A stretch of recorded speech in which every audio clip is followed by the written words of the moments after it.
मैं गुजरात में पशु आरोग्य मेले लगा रहा था जब मैं मुख्यमंत्री था।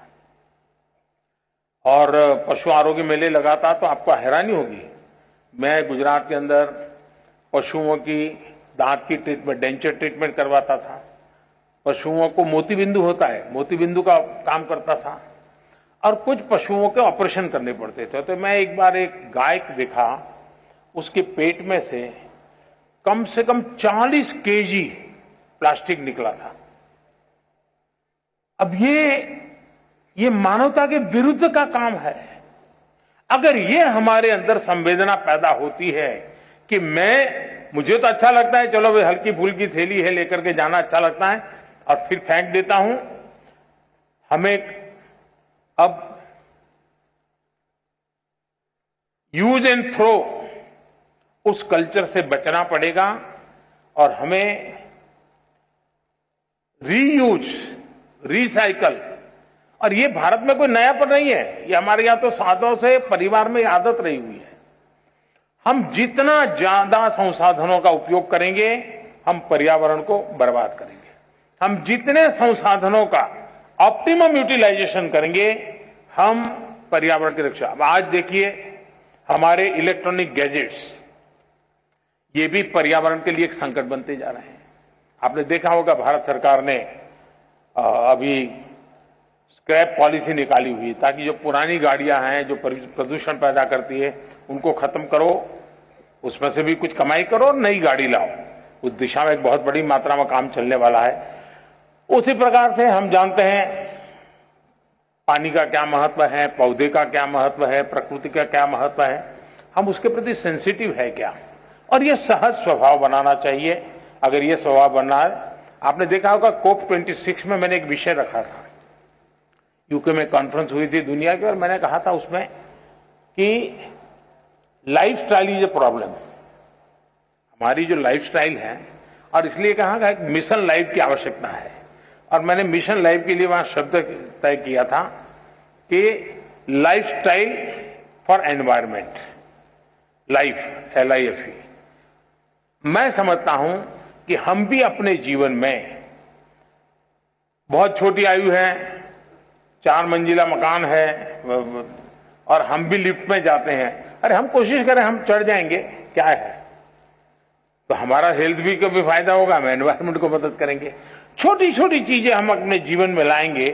और इसलिए मैंने कहा था कि हमें दुनिया में P3 मूवमेंट चलाने की जरूरत है, pro planet people, pro planet people. ये P3 मूवमेंट, उससे ज्यादा लोग जुड़े और कॉन्शियस रहकर के इसको प्रयास करेंगे तो मैं समझता हूं कि हम चीजों को लाभ करेंगे। दूसरा,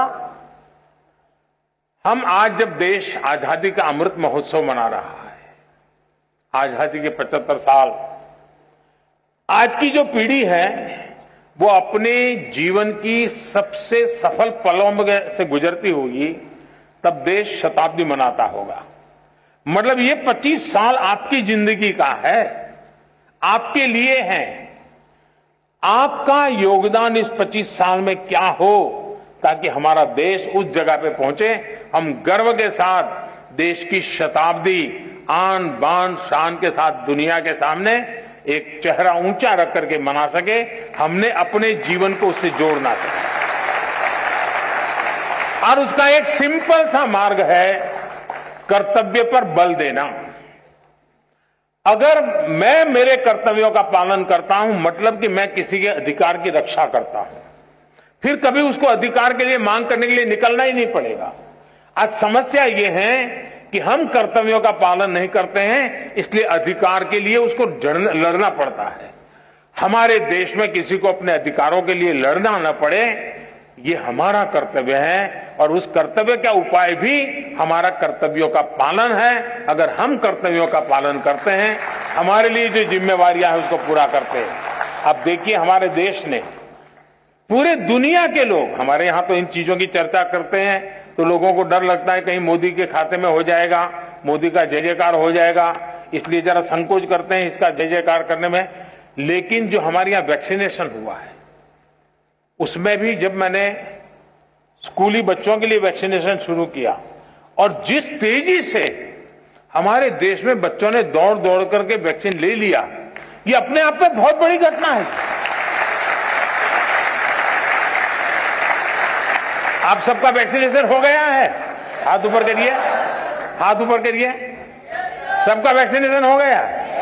अगर दुनिया के किसी देश में ऐसे सवाल को पूछने की हिम्मत नहीं कर सकता है, हिंदुस्तान के बच्चों ने भी ये करके दिखाया है कि मतलब कि हमने अपना कर्तव्य का पालन किया।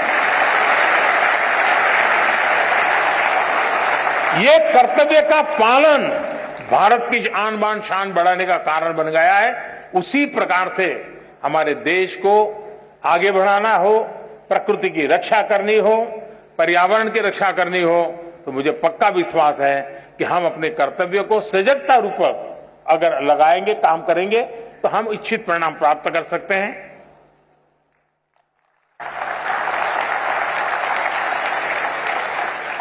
इंडिया टीवी हर वक्त हर जगह डाउनलोड करने के लिए सर्च करें India TV news Google play store या ऐप स्टोर पर।